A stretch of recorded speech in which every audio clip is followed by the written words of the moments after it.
Hello everyone, welcome to Adhyan Laksh YouTube channel. Today is 14 December, the 14th day of the 12th month of the year holds its own special place in history. Many such incidents have happened in the country and the world today, which is very important for you to know. So let's take a look on today's history.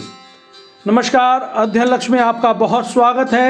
आज 14 दिसंबर है। साल के 12वें महीने का ये 14वां दिन इतिहास में अपनी खास जगह रखता है। आज के दिन देश दुनिया में कई ऐसी घटना घटित हुई जिसे आपको जानना बेहद जरूरी है। तो आइए नजर डालते हैं आज के इतिहास पर।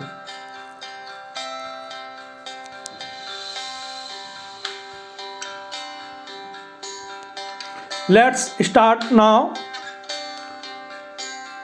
14 दिसंबर 1991 को पहली बार राष्ट्रीय ऊर्जा संरक्षण दिवस के अवसर पर पुरस्कार दिया गया। वर्ष 2001 में ऊर्जा संरक्षण अधिनियम को लागू किया गया और आज ही के दिन राष्ट्रीय ऊर्जा संरक्षण दिवस के रूप में मनाया जाता है। आइए हम सब मिलकर राष्ट्रीय ऊर्जा संरक्षण दिवस पर ऊर्जा के अनावश्यक उपयोग को रोकने के लिए सबको प्रेरित करें और बेहतर भविष्य के लिए अपना योगदान दें। राष्ट्रीय ऊर्जा संरक्षण दिवस क्यों और कैसे मनाया जाता है, इसके उद्देश्य और ऊर्जा संरक्षण के उपाय के बारे में जानें।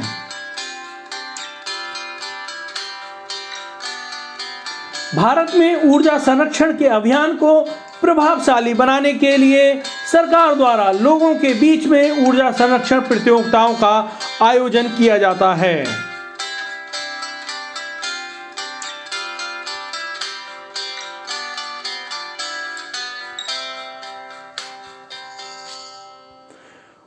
ऊर्जा संरक्षण के कार्यान्वयन के लिए सुनिश्चित करने के लिए केंद्रीय स्तर पर एक वैधानिक निकाय के रूप में ऊर्जा दक्षता ब्यूरो यानी कि बीईई की स्थापना की गई।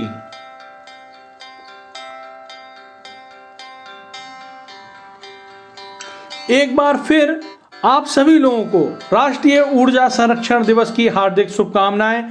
जीवन में ऊर्जा बेहद महत्वपूर्ण है, इसलिए व्यर्थ में ऊर्जा खर्च संसाधनों की हानि व भविष्य में उनकी कमी को दर्शाता है। हमें संकल्प करना चाहिए कि हम ऊर्जा को बचाने में अपनी भूमिका को निभाएं।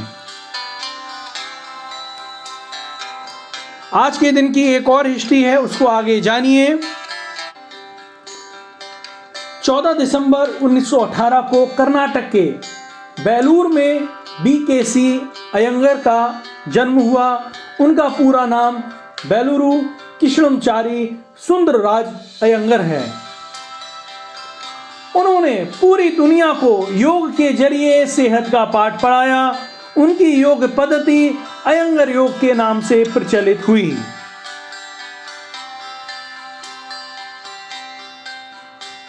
आधुनिक योग के जनक कहे जाने वाले तिरुमलाई कृष्णमाचार्य के शिष्य थे वो। टाइम पत्रिका ने वर्ष 2004 में दुनिया के सबसे प्रभावशाली 100 लोगों की सूची में उनका नाम शामिल किया गया।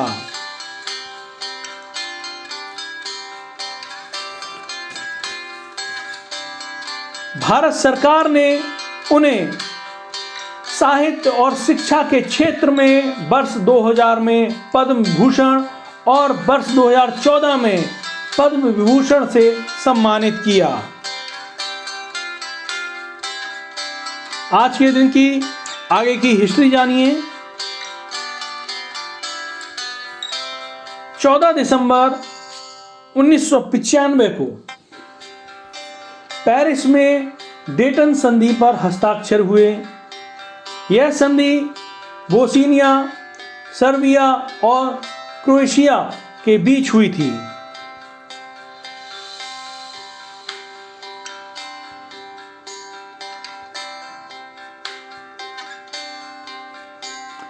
इस समझौते की रूपरेखा नवंबर 1995 को ही तैयार हो गई थी।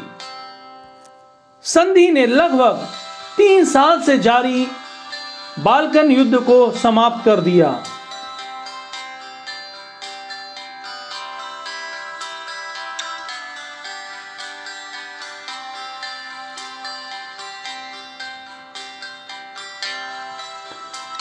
इस समझौते के तहत बोस्निया को एक राज्य बनाए रखा, लेकिन इसे 2 हिस्सों में बांट दिया गया।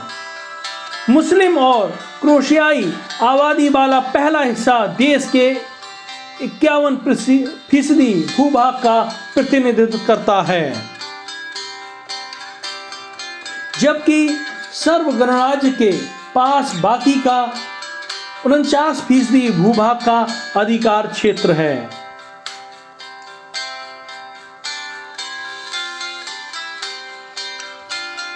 साथियों, ये आज के दिन की हिस्ट्री थी, ये आपने जाना।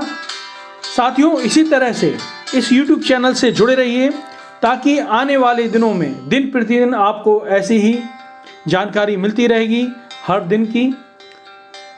साथियों, इस वीडियो को ज़्यादा से ज़्यादा लोगों को शेयर करें, लाइक करें, सब्सक्राइब करें। जो लोग नए हैं वो सब्सक्राइब करें। जय हिंद, जय भारत।